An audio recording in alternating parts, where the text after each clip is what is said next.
Hello Raptors fans and welcome back to Raptors Report. Today we will be discussing the Toronto Raptors game against the Washington Wizards. But before we do that, I want to take a look at three guys that the Toronto Raptors have given an opportunity to now that they aren't as focused on winning games. And the guys that I am referring to are AJ Lawson, the Canadian wing who had a very big game last night, Colin Castleton, the 6'11 center out of Florida State, and Rhoden out of Seton Hall. So why don't we take a look at these three guys, and we will start with AJ Lawson. So AJ Lawson had a really awesome game last night where he basically went off and banged 7 threes against the Washington Wizards, albeit a depleted Washington Wizards team who are resting their two best veteran players, Marcus Smart and Chris Middleton. And in fact, the game that he had against the Wizards was the second highest scoring game from a two-way player ever, just behind Alec Peters, who scored 36 for Phoenix back in 2018. So that's pretty exciting. It was a 32-point double-double, very much not a triple-double. He had 0 assists, but he did have 32 points and 12 rebounds, which is very impressive. So let's talk a little bit about him. As I mentioned, AJ Lawson is a Canadian. He comes from Mississauga, Ontario, so just down the road from where I am sitting right now. And he was recruited by the South Carolina Gamecocks in the SEC, and he played 3 seasons there, where he made the SEC All-Freshman team, and he had a relatively successful college career, and he declared for the 2021 NBA draft, but went undrafted. And he's bounced around different leagues. So the G League, he's played for a bunch of teams. He also played in the CEBL, the Canadian Elite Basketball League. He's represented Canada a number of times on the international stage for the under-17 competitions, but also for the men's team during some of the qualifiers. He's done quite a bit in his young career already. And he impressed the Dallas Mavericks, actually, and he got a 2-way contract with them. He actually was on the roster when they made that deep run to the finals, but he was waived by Dallas last season, and that's kind of where we are right now. He plays for the Toronto Raptors G League affiliate, and he has been called up to play for the big squad, and that's where we get the 32-point game. He's a really cool story. I'm always happy when a Canadian is able to make the league and show that they belong.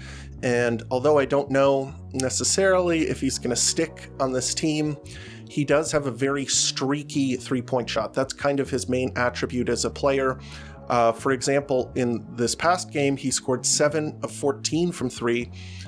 Which is extremely impressive. 14 shots, hitting 50% of those. That's an amazing night. But the games before that, he was 1 of 7 from 3 and then 1 of 9 from 3. So yeah, very streaky. Although, sometimes if it's part of a larger package, you can deal with a streaky jump shooter. He's definitely a play finisher. He's definitely not shy. He will get up his shots. He will take shots, which is pretty cool, especially at the NBA level. You have to have some cojones to go from the G League to the NBA and really just, take a lot of shots. You have to have a lot of confidence in yourself. And he does not average many assists, not even in the G League. He definitely sees himself as more of a scorer than an all-around playmaker. So pretty interesting start. The Toronto Raptors will obviously get to take a look at him. I don't think they're interested in winning many games down the stretch, so I think we're going to see a lot of AJ Lawson as the season continues. Next up, we're going to take a look at Colin Castleton. So Colin Castleton is a 25-year-old center who grew up in DeLand, Florida. And he played 5 years in college, 2 with the Michigan Wolverines, where he didn't get a ton of playing time, so he was able to go on a waiver over to the Florida Gators, and that's kind of where his college career took off. And he played with the Gators for 3 years, so he was in college for 5 years, kind of similar to Jamison Battle, and he earned a spot on the All-SEC first team in his final year. He's also bounced around the G League. He also played for the Lakers for the big club in limited minutes before breaking his wrist, and then he was waived. And he has some strong G League numbers, 16 points, 10 rebounds, 3 assists, 1 steal, 1.5 blocks, on 57% from the field and 76% from the free throw line. I mean, all of the guys that are on the Toronto Raptors have some pretty decent G League stats, but his are good, and he is like a legit, 6'11 center who has true traditional center size. And he is a traditional center. He's quite tall, albeit with like a pretty long neck, but he has broad shoulders, pretty good wingspan, and quick feet on the perimeter. And his defense, that is the main thing that you want from a center. That is probably the number one quality that you are looking for when it comes to centers is, do they guard the basket? Do they make the right play on defense? Do they provide enough help? Can they grab rebounds? That kind of thing. And he has been able to do that so far. Although the competition right now that the Raptors are facing is pretty limited. I mean, they played Washington twice, they played Utah, and he was pretty good in all of those games. So, not bad. And another thing is that unlike the other two players, the Toronto Raptors really do need a backup center. That is a position that they have not yet been able to fill. And when Jakob Poeltl steps off of the floor, things go south pretty quickly. They've tried Orlando Robinson in that spot, but as I've mentioned before, although he had like an uneven game last night, he did make more of his shots, but Colin Castleton has been a better finisher and has been able to put the ball into the net. When somebody creates a shot for him, like dumps the ball to him in the post, he's able to, use a push shot or a layup to get it into the basket more often than not. So his finishing isn't as, stilted and ugly looking as Orlando Robinson. So maybe there's some potential there. But yeah, as I mentioned before, this is not completely fruitless.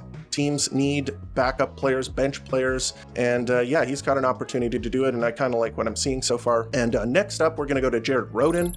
Jaren Rhoden has also been pretty good for the Toronto Raptors over the past 3 games. He scored in double digits 3 times in a row. He is a 25-year-old wing from Long Island, New York, and he went to college at Seton Hall for the Seton Hall Pirates for 4 years, and in his senior year, he made the Big East first team. He got a cup of coffee with the Detroit Pistons. They had him on their team when they weren't very good the past couple of years, but he was waived. And then he actually signed with the Raptors at the beginning of training camp, but he was waived. And then they picked him up in December to begin the season with the Raptors 905.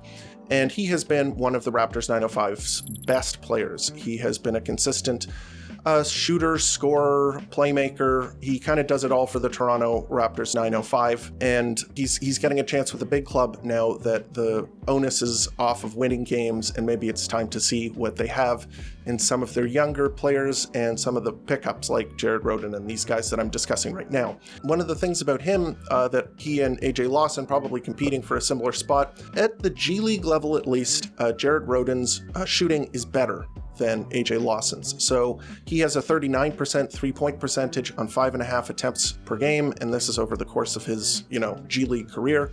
So he looks like he has the potential to be a shooter, and, the Toronto Raptors are going to be able to get a good long look at this guy, see what he brings to the table, see if he's NBA caliber. I've kind of liked what I've seen from him.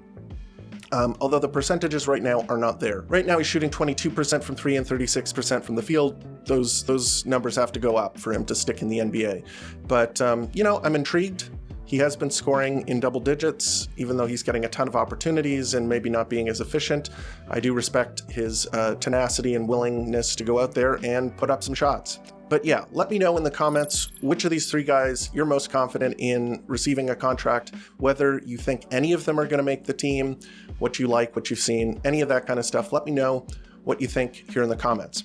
And yeah, let's talk about the game. Pretty underwhelming game. It was not as exciting as the game prior to this one, where the Raptors lost at the buzzer, where it looked like Jamal Shead had gotten a game winner and it was waved off. That was a really exciting game, very edge of your seat.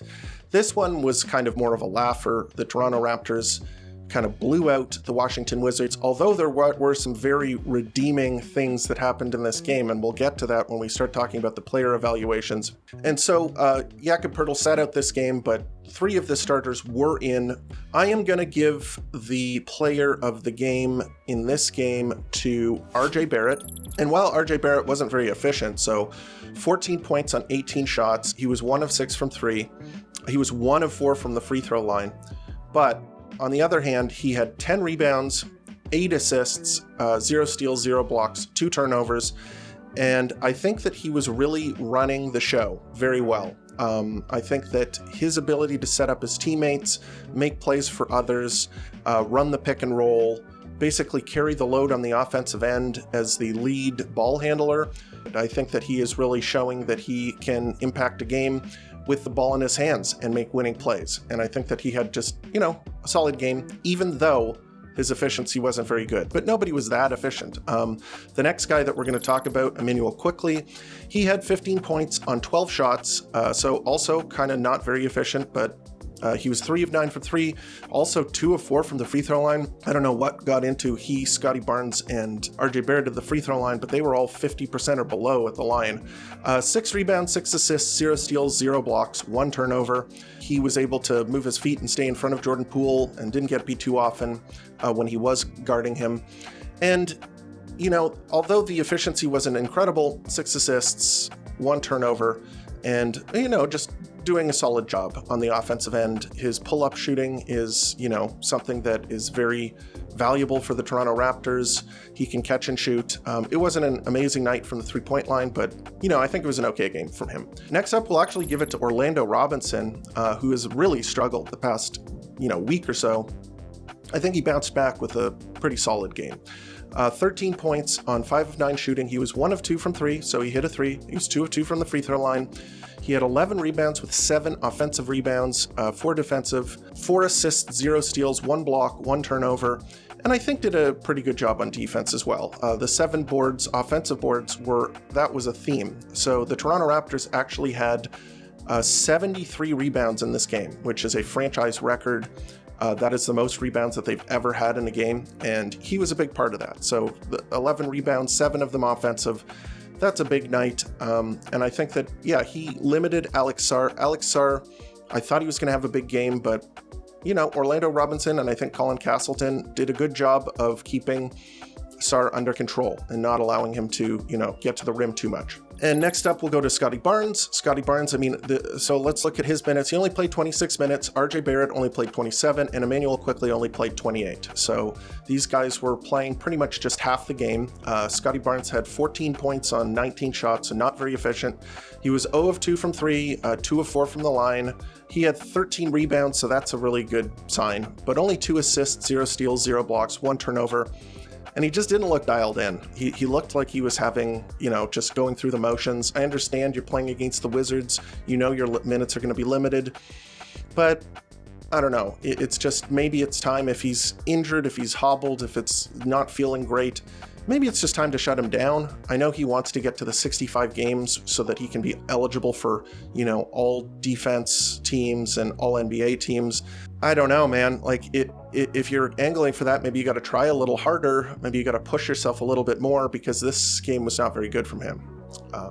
Just not a really exciting game. Defensively, he was fine, but, I'm looking for more from him.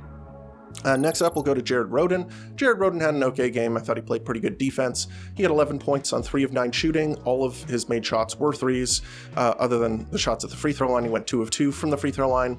3 rebounds, 0 assists, 1 steal, 0 blocks, 0 turnovers. He was playing off of the ball most of the night. He was catching passes from the other players like Emmanuel Quickly and RJ Barrett, Jamal Shed, and, making shots. Intrigued to see more. Next up, we'll go to the bench. First guy we got to talk about, we've already discussed what he was capable of. AJ Lawson, he kind of bombarded the Washington Wizards and put the game out of reach in the early third, in the second half. He was just banging shots, and he had 32 big points on only 21 shots. He shot 11 free throws as well. He went 7 of 11 from the free throw line, but 32 points on 21 shots, 7 of 14 from 3-point range, 7 of 11 from the free throw line, with 12 rebounds, 0 assists, 1 steal, 0 blocks, 1 turnover. He also had a really sick dunk in the fourth quarter off a nice pass by Orlando Robinson. He caught it and just extended and dunked it. That was pretty cool. Great game from him.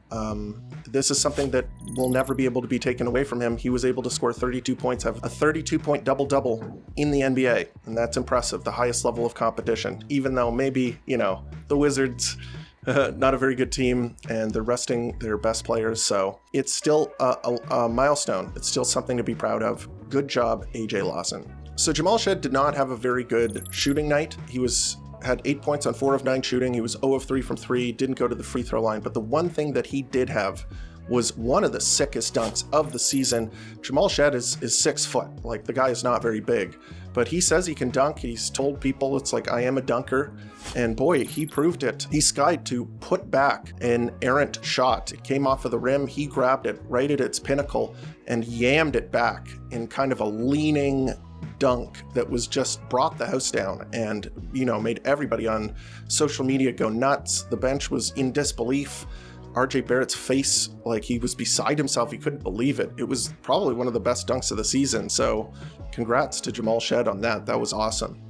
He had 4 rebounds, 1 assist. I'm very surprised at the 1 assist because he was making really good passes all night long, but unfortunately, I think a lot of them were just like potential assists. He would hit guys on the hands and they'd shoot the shot and miss. Kickouts are one of his specialties, but you're kind of reliant on your shooters to make the shot once you've gotten it to them. And I think he wasn't rewarded very much in that aspect last night. 0 steals, 1 block, 0 turnovers. I think a pretty good game. He was running the offense well off of the bench. Last guy we're going to talk about is Colin Castleton. I think he had a pretty good game. 7 points on 3 of 5 shooting. He made enough of his shots inside. Although he got blocked a couple of times, his touch on his shots inside seems to be pretty good. He was 1 of 2 from the free throw line with 9 rebounds, 3 assists, 0 steals, 0 blocks, and 2 turnovers, but I think a pretty good game from him. So this was a blowout, and it wasn't as exciting to watch as the game prior to this one, but it's unfortunate that a lot of the guys that would be getting minutes, so Grady Dick, Jacoby Walter, Jonathan Mobo, are not really able to play right now because they're all banged up one way or another. So we're sort of watching the development of some of the two-way guys, the guys coming from the G League, which is fun, but it's not as fun as watching the other guys who are going to be on the team for the next couple of seasons, unless they're traded, of course. But the other guys, you don't know if they're going to have a contract. And, you don't really get to see a player grow and develop and get better like you do with most rookies.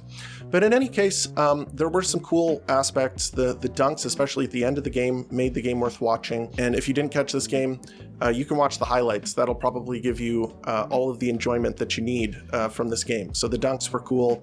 But apart from that, nothing to write home about.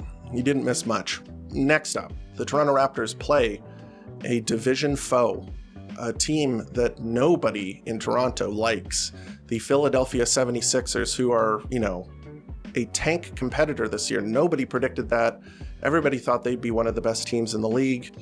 They have been banged up. They have had their big signing in the offseason has been horrendous. They have guys who are playing hurt and just not really getting much. And all of their vets have pretty much all of them, except maybe Yabusele, have been terrible. But they do have a young guy who has really burst onto the scene and has really been amazing. I can't believe it. Quentin Grimes, again, had another big night, 35 points on 25 shots.